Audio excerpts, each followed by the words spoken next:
The Labour Party has recorded their biggest poll lead yet over Liz Truss's Conservatives. Redfield and Wilton have Keir Starmer's party on a massive 56% of the vote, 36 points above the Conservatives on just 20. Those changes, with the Tories down 4 points, are shifts from just 4 days ago. Yikes. But it gets even worse for the Tories because the distribution of their votes would see them become the fourth largest party in Parliament after Labour, the Lib Dems, and the SNP.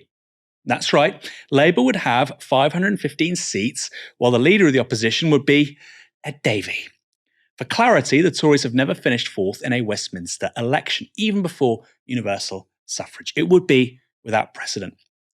Just as fatal for Truss are her personal approval ratings. She's now on minus 61%, which is extraordinary. But the collapse is truly mind-boggling. As you can see, Truss had a slight bump after announcing a major intervention with energy bills and hovered just above zero during the period of mourning for Queen Elizabeth II. But after the mini-budget, her approval ratings have collapsed, even after multiple U-turns. Ash, is this as bad as it gets for Liz Truss and the Tories, or could things get even worse? To paraphrase a famous song, things can only get not better. I mean, I think that there is worse to come because we haven't seen the full impact of the economic misery which is coming down the line. You still have a relative amount of insulation in terms of being protected from energy bills that might go in April. And in terms of the impact of mortgage interest rates, that's only going to be a problem which grows and grows. These are things which are going to impact Tory voters. In terms of Truss, there is no real sense that she's going to be able to recover her authority. Effectively, what Jeremy Hunt has done today is say, look, don't worry, we've put her in the attic and she's not going to be let anywhere near economic policy ever again. So right now, she's only a prime minister in name, and perhaps that suits her quite well. She effectively became Conservative Party leader because she commissioned photo shoots which dressed her up as Margaret Thatcher, and being Prime Minister in name only might be something which is better suited to her capabilities as a politician.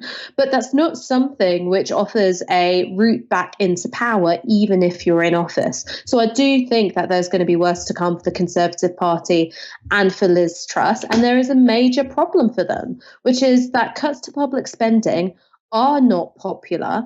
We don't have a sense of there being a mandate for this even. And I do think that some of the media climate might have changed when it comes to austerity. That's not a bankable thing. What we know is that the lobby are inclined to examine what's politically expedient and ignore what's not. But I don't think that there is going to be the kind of carte blanche offered to huge public spending cuts this time around, the same way that there was 2010 to 2015. We keep on thinking it can't get worse for the Conservatives, right? You know, when they were polling, for instance, the mid-20s, a couple of weeks ago, and this started to really, the wheels started to fall off after the mini-budget. And the constant presumption is this is the low point. And I wonder if somebody can collapse that quickly into their leadership, just 3 weeks into their leadership, why? Why can't the Tories go to 15% or lower? I know that sounds kind of stupid, but there's no sort of law of gravity which stops it. The next several months really isn't in their favour. How seriously do you take these kinds of polls? Because, of course, we've had polls. Ed Miliband had 10, 15-point leads over David Cameron in the sort of early 2010s. Neil Kinnock had lots of, leads before 1992. Before 1997, Labour obviously had a landslide, but they only won that by, I think, 11 or 12%. Some polls had them sort of 20, 25% ahead of the Tories. Do you think this is realistic? Or do you think, actually, in 2 years, a lot of the dust has settled and we'll get quite a formulaic general election result? Yeah, Labour might have a majority, but it won't be historic. Do you think we're setting ourselves up for a fall here?